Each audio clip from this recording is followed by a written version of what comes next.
बिस्मिल्लाहिर्रहमानिर्रहीम। अस्सलाम वालेकुम। ADPIT 4th सेमेस्टर का ये कोर्स है cyber and information security.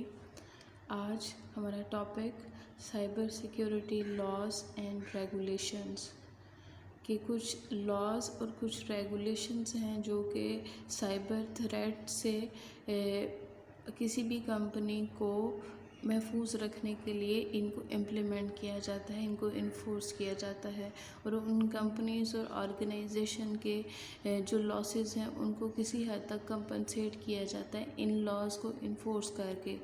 Cyber security laws and regulations tend to cover the most common matters that arise from cyber threats. Cyber threat से जो भी मामलात हो रहे हैं उनको कवर करने के लिए इन रूल्स और रेगुलेशंस को इंट्रोड्यूस कराया गया है, इनको इन्फोर्स कराया गया है। These matters include a focus on criminal activity, corporate governance, insurance matters and the jurisdiction of law. ठीक है, ये सारे मामला क्या हो सकते हैं? कोई भी क्रिमिनल एक्टिविटी हो सकती है या किसी भी कंपनी के लिए कोई स्ट्रक्चर्ड कोई रूल्स हो सकते हैं उसकी प्रोटेक्शन के लिए, किसी भी कंपनी के कोई इंश्योरेंस मैटर हो सकते हैं और लॉ की इन्फोर्समेंट हो सकती है। Current cyber security laws, fines होंगे या जेल होगी as significant as $5 million and lengthy jail terms have been put in place to curb such activities. ये एक्टिविटीज़ परफॉर्म करने के लिए फ़ाइन जुर्माने होंगे या उनको जेल होगी। The institution of such penalties for cyber crimes may still not be enough given the amount of damage that hackers can cause. ये जितनी भी पेनल्टीज़ हैं ये इतनी ज़्यादा नहीं हैं जितना एक नुकसान करता है हैकर किसी भी कंपनी का, किसी भी ऑर्गेनाइजेशन का। Before 2015, the federal government of the United States, unaware of several attempted data breaches on private institutions. 2015 से पहले फेडरल गवर्नमेंट को यूनाइटेड स्टेट्स को नहीं पता था कि कहाँ से हैकर्स जो है किसी भी प्राइवेट ऑर्गेनाइजेशन के डाटा को एक्सेस कर सकते हैं विदाउट एनी ऑथराइजेशन।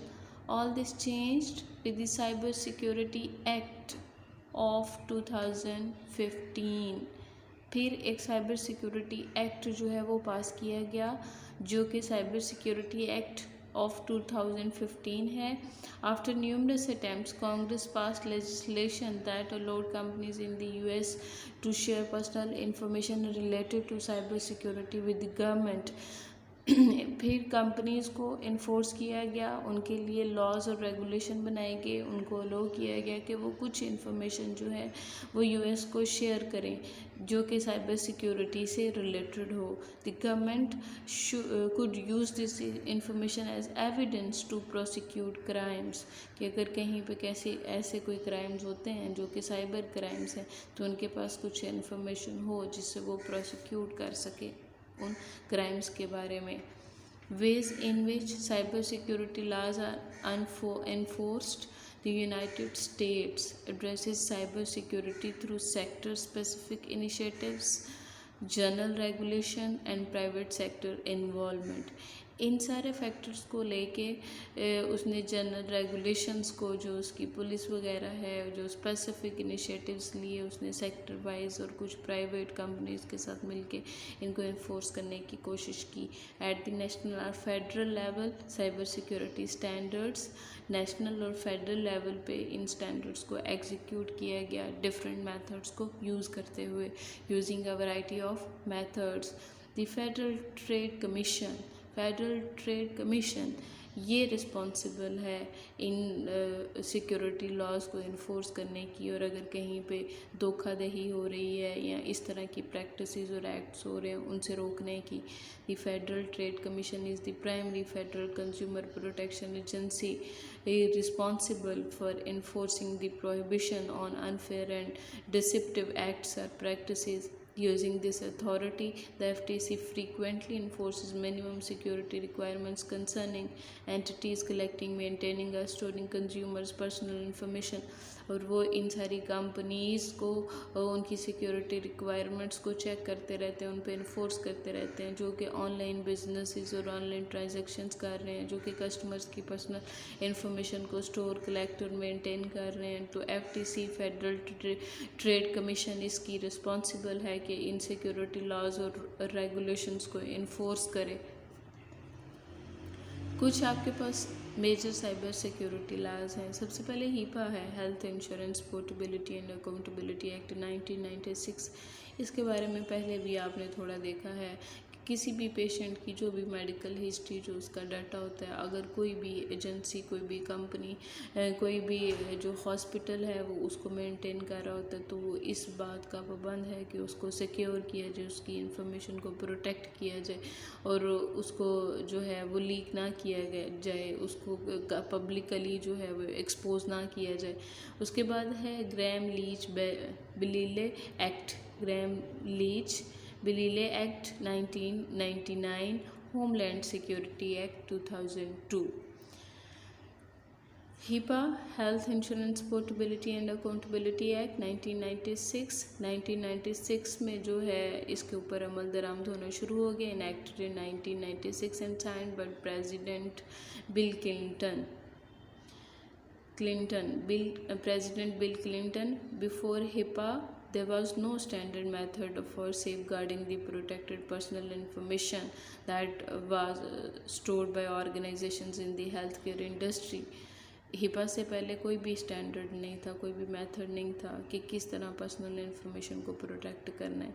जो कंपनीज, जो हेल्थ केयर इंडस्ट्री ऑर्गेनाइजेशंस जो है वो उनको स्टोर करती थी, there were no security best practices in place, कोई सिक्योरिटी बेस्ट प्रैक्टिसेस नहीं थी। One of the reasons that there were no standards related to cyber security in the health care industry was that health records were traditionally stored as paper records. ठीक है, उसकी कोई security भी नहीं थी क्योंकि जो हेल्थ रिकॉर्ड्स थे वो पेपर रिकॉर्ड्स के तौर पे स्टोर किए जा रहे थे। इसके कुछ ऑब्जेक्टिव्स हैं हिपा के। The primary objectives of HIPAA include modernize health care information is stored and processed. Health care information को मॉडर्नाइज किया जाए, जिस तरह वो स्टोर हो रही है, जिस तरह वो प्रोसेस हो रही है, ठीक है, उसको कंप्यूटराइज किया जाए, पेपर रिकॉर्ड ना किया जाए। Ensure that private personal information is protected adequately by hospitals, insurance companies and other health related organisation.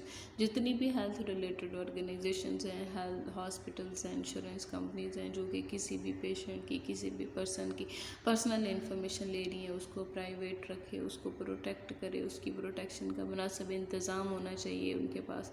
Address limitations on health care insurance, limitations भी होनी चाहिए। उसके बाद है नेक्स्ट आपके पास एक्ट आ जाता है Gramm Leach Bliley act. Gramm Leach Bliley act was signed into law, इसको एज अ लॉ साइन किया गया 1999 में। इसको फाइनेंशियल सर्विसेज मॉडर्नाइजेशन एक्ट भी कहा जाता है। ठीक है, जितनी भी फाइनेंशियल ट्रांजैक्शंस हो रही हैं, जितने भी ऑनलाइन फाइनेंशियल मैटर्स जो हैं वो डिफरेंट कंपनीज़ में डिस्कस हो रहे हैं, उनको सिक्योर करना, उनकी प्रोटेक्शन जो है उसके लिए ये वाला एक्ट इन्फोर्स किया जाता है। The main thing that GLBA did was to repeal a portion of an outdated law from 1933। एक आउटडेटेड पुराना सा लॉ था जो कि 1933 में जो है वो बनाया गया था। ये उसका कुछ पोर्शन जो है वो रिपील करता है। This 1933 law was called the Glass Steagall act.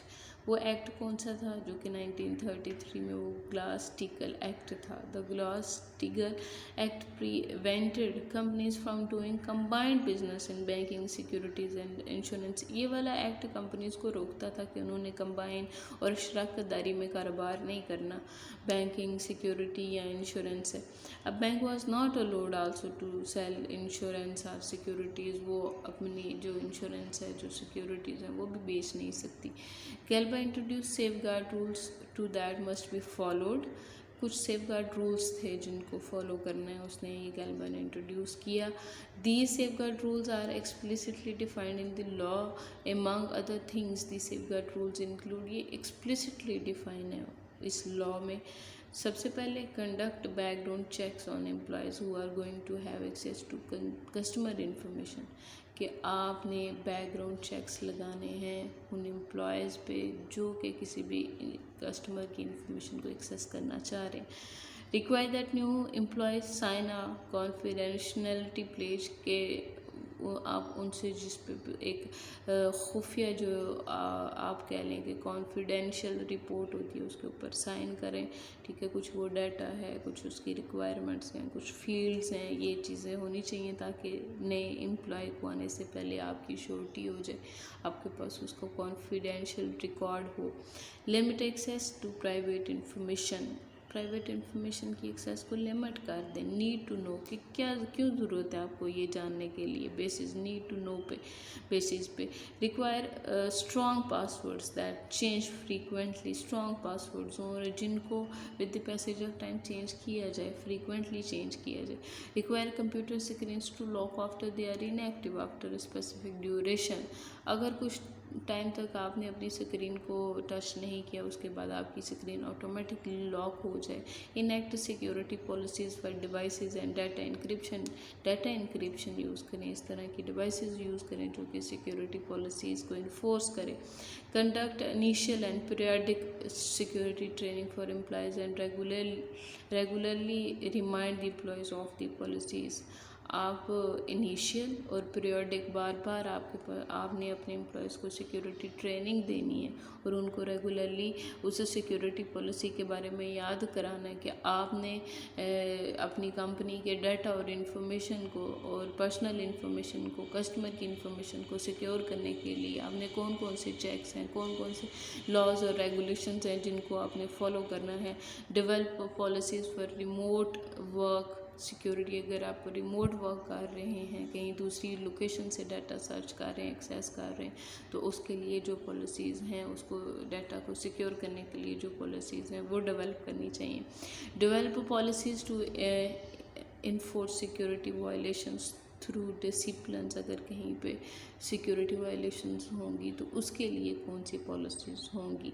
Take steps to secure data at rest and data in transit, also control access to this data, dispose of information securely, आपने डाटा को भी secure करना है। इस तरह के स्टेप्स जो हैं वो आप लें और अगर इंफॉर्मेशन किसी को देनी है तो वो भी सिक्योरली ट्रांसफ़र करानी चाहिए। Homeland security act 2002, homeland security act जो है वो जॉर्ज डब्ल्यू बुश ने 2002 में साइन किया। ये एक्ट, इस एक्ट में कौन सा एक्ट शामिल है जी, federal information security management act. United States ये ने इसको होमलैंड सिक्योरिटी एक्ट को तब इंट्रोड्यूस कराया जब कुछ टेररिस्ट ने अटैक किया उनके वर्ल्ड ट्रेड सेंटर पे। These terrorist acts include the World Trade Center bombing and mailing of anthrax spores to some news outlets along with some government officials। ठीक है, कुछ गवर्नमेंट ऑफिशल्स के साथ वो जो है उसको एक्सपोज किया गया। उसके बाद है फिज्मा, ये included the implementation of national institute of standards and technology, उसकी भी इम्प्लीमेंटेशन इसमें आ गई। नेस्ट की रिस्पॉन्सिबल है कुछ स्टैंडर्ड्स को डेवलप करने के लिए, गाइडलाइंस को डेवलप करने के लिए, मेथड्स को साइबर सिक्योरिटी प्रोटेक्शन के लिए। The national institute of standards and technology outlines 9 steps toward compliance with FISMA. ठीक है, उसकी कंप्लायंस के लिए, उसको लागू करने के लिए, इम्प्लीमेंटेशन के लिए कुछ ये 9 स्टेप्स जो हैं वो उसने आउटलाइन किए हैं। नेस्ट ने categorize the information to be protected, categorize कर लें कौन सी इंफॉर्मेशन को हर सूरत में प्रोटेक्ट करना है। Select minimum base line controls, base line controls minimum होने चाहिए। Define controls using a risk assessment procedure. ठीक है, कंट्रोल जो है उनको रिफ़ाइन करने की ज़रूरत है कि आपने रिस्क देखना है, उसको असेस करने के लिए जो भी प्रोसीजर आपने यूज़ करना है। Document the controls in the system security plan में आपके पास एक डॉक्यूमेंट होती है जिसमें डिफरेंट टूल्स, डिफरेंट प्रोसीजर्स और मेथड्स को इम्प्लीमेंट किया जाता है, उनको राइट किया जाता है कि कैसे कंपनी अपने डाटा को सिक्योर कर सकती है। साइबर सिक्योरिटी और प्रोटेक्शन के लिए कौन कौन सी पॉलिसीज़ हैं जो कंपनी ने इम्प्लीमेंट करनी है, ठीक है। आपने उन सारे कंट्रोल्स को सिस्टम सिक्योरिटी प्लान में डॉक्यूमेंट करना है, उनको राइट करना है, डिफाइन करना है। Implement security controls in appropriate information system में उन सिक्योरिटी कंट्रोल्स को इम्प्लीमेंट करें। Assesses the effectiveness of the security controls after implement करने के बाद आप देखें कि वो कंट्रोल जो हैं वो किस हद तक बेहतर काम करें, उनकी इफेक्टिवनेस को असेस करें। Determine agency level secure risk to the mission और बिजनेस केस, ठीक है। अगर कहीं पे कोई रिस्क है उसको मिशन या बिजनेस केस के तौर पे डिटरमाइन करें।